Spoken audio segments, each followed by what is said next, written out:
Hey folks, what's going on? And welcome back to Matt's Casual Cooking.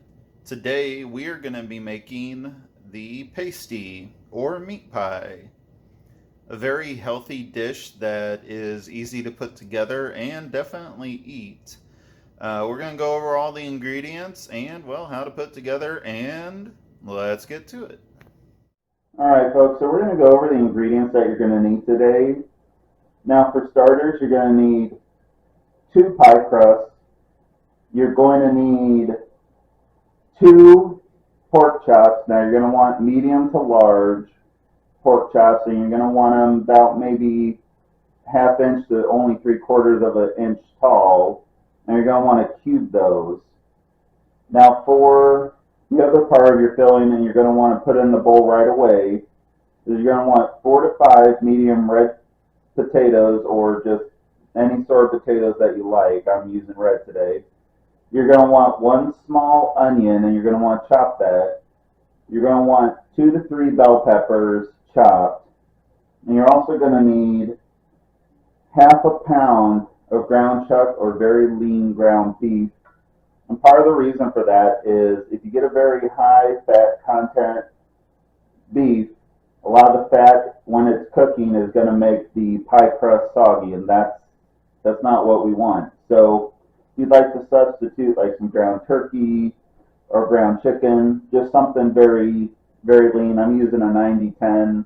I wouldn't necessarily go below like an 85-15 on the ground beef.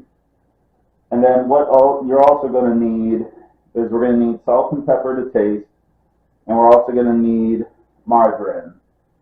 Now the pasty itself, as a dish, it's a Cornish or a British pastry. That's basically, if you've never had one, it's like a calzone. Now the traditional filling is just the meat, onions, and potato, but I really like to add the bell peppers to it. I think it gives it a good bite to it, and I just really like bell peppers and things, so I like doing for that. But if you don't want to add the bell peppers, that's up to you. It's very good either way. So we're going to go over how to put it together here in just a second, and I will see you then. Alright folks, so right now I'm just cooking the pork chops, and what we're wanting is we're just going to want to brown all the sides. We don't necessarily, well, that will pretty much cook it all the way through, but if you haven't cooked it all the way through, don't worry, because we're going to be putting it in the oven, and that will cook it as well. So once everything has been browned, go ahead, let it cool for just a minute, and then add it to your bowl with all your other ingredients, and then we will go over the next step. So, all right, I will see you then.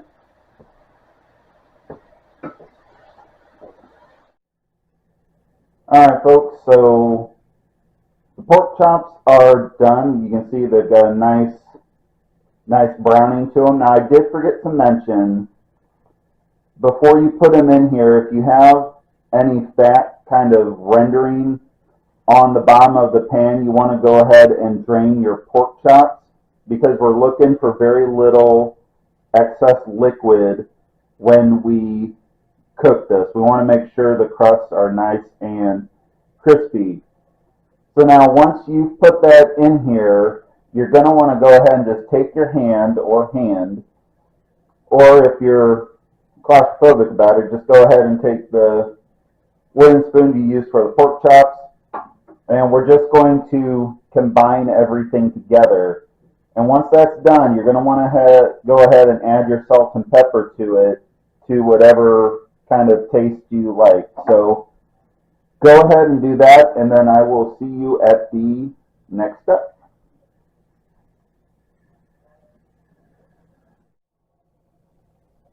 Alright folks, so go ahead and get out your pie crust, just one for now, and put it on some kind of friendly surface. I just got out a piece of wax paper for this, and what we're going to do is, you don't want to do it too thin, but you just kind of want to roll it out and stretch it out. little bit.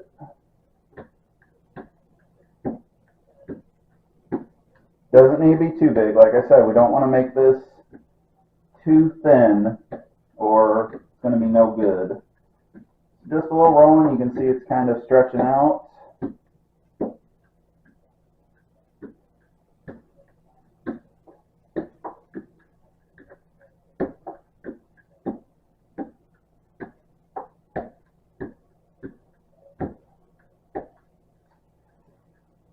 Alright, and then all we're going to do, you can cut this either way, but just get a good knife, or I'm using a pizza cutter, you can see, to cut it.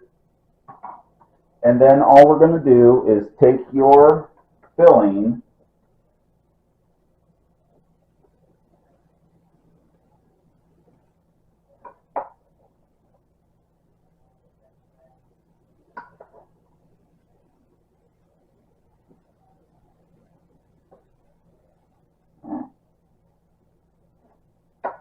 go ahead and add it in there, and then we're going to fold it over and try to get that in there. We're just going to crimp the sides in so it holds it in.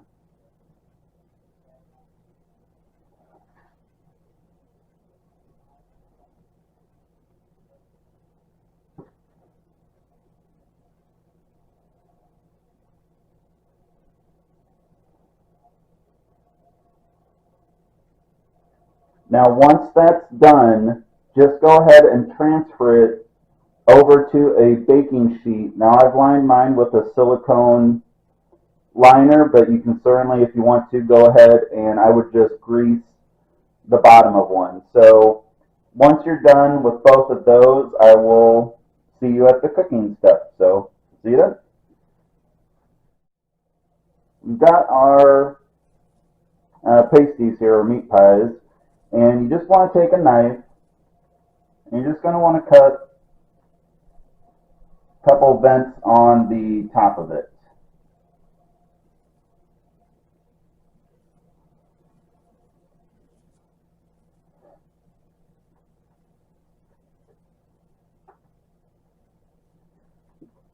Just got 3 on each one, and that should be sufficient. Now for the topping, for the butter, we're just going to take a little butter and just kind of, not melting it, we're not actually, just kind of take some pieces and just kind of put them on so it kind of melts kind of evenly. So just kind of do that around on the crust itself. So once that's done, turn your oven to 450 degrees, and you're going to cook them for 20 minutes. So after all that's done, I will see you then. Alright folks, so it's been 20 minutes, and you can see they are starting to bake. But what we're going to do now is you're going to turn your oven down to 400 degrees, and we're going to cook them for 50 minutes. So you wouldn't normally take them out, but I'm just showing you what we're doing. So go ahead and do that, and then I will see you after 50 minutes. Alright folks, so it's been 50 minutes, and I've just taken them out of the oven. And you can see you've got a nice, really kind of golden brown crust. It's kind of nice and flaky. And these are just a really good meal. Now, if you have extra filling after everything, if you want, go ahead and get more pie crust. I'll actually put that at the beginning, that you might need more. Or if you want, just put it in like a 9x13 pan and cook it alongside your pasties here. So if you enjoyed making this recipe today, like, subscribe, share the video. Please leave a comment below, and I want to thank you for watching and look forward to seeing you next week. See you then. Bye.